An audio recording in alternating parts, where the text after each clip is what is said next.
In the early 1960s, life inside the couple's small southern home felt ordinary. The wife moved through the kitchen, preparing supper the same way she had for years, humming softly under her breath. The husband sat at the table, reading the newspaper, the kind with headlines about marches, sit-ins, and freedom riders, all familiar to them, all part of their daily fight for equality. Nothing felt unusual. Nothing felt out of place. But then the husband noticed something strange in the reflection of the kitchen window. At first, he thought it was just the angle of the light or a passing car. He leaned forward, squinting, trying to make sense of it. The street outside looked the same, yet somehow different. He stood up, walked to the door, and opened it. The moment he stepped outside, everything changed.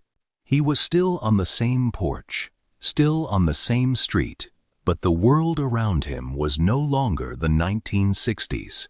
The houses looked newer, the cars were unfamiliar, and down the block he saw groups of teenagers arguing, their voices sharp and tense.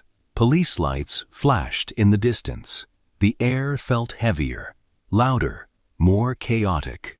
He stepped back inside, shaken. His wife asked what was wrong, but before he could answer, she noticed something odd too. The living room window no longer showed their quiet 1960s neighborhood. Instead, it showed a different year entirely. She saw 1926 outside that window. Black families working, struggling, surviving Jim Crow. She moved to another window and saw 2026, modern confusion, modern pain, modern conflict. Every window in the house showed a different time, except one.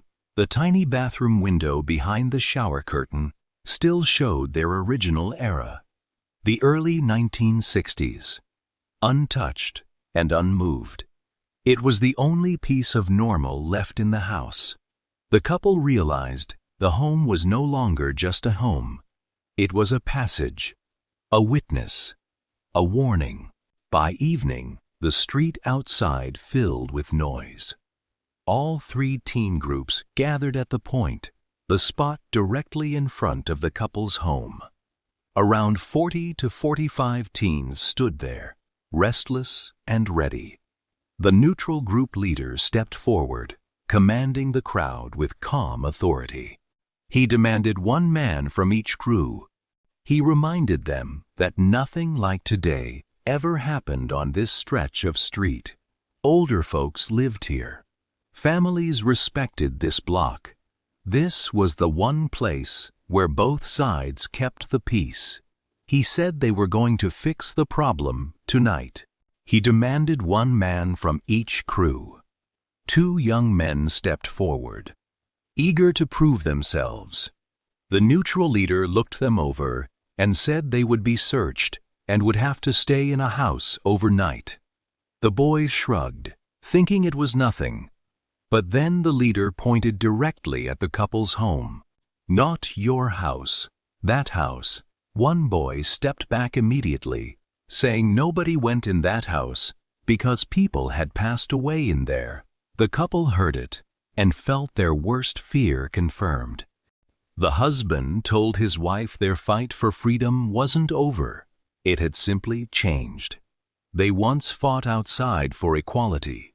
Now they would fight inside, for the minds of young brothers and sisters who needed guidance. A tear rolled down her face as she told him she was with him completely. The door opened.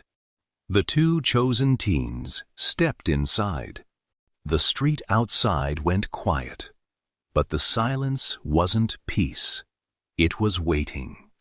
Inside that house, time itself had stopped listening to rules. The couple stood unseen, watching the boys who didn't yet know what they'd stepped into. Somewhere between Itsen Jobai Arshalu and Arling Arlu, the house had chosen its next witnesses. And as the night deepened, the point stayed empty.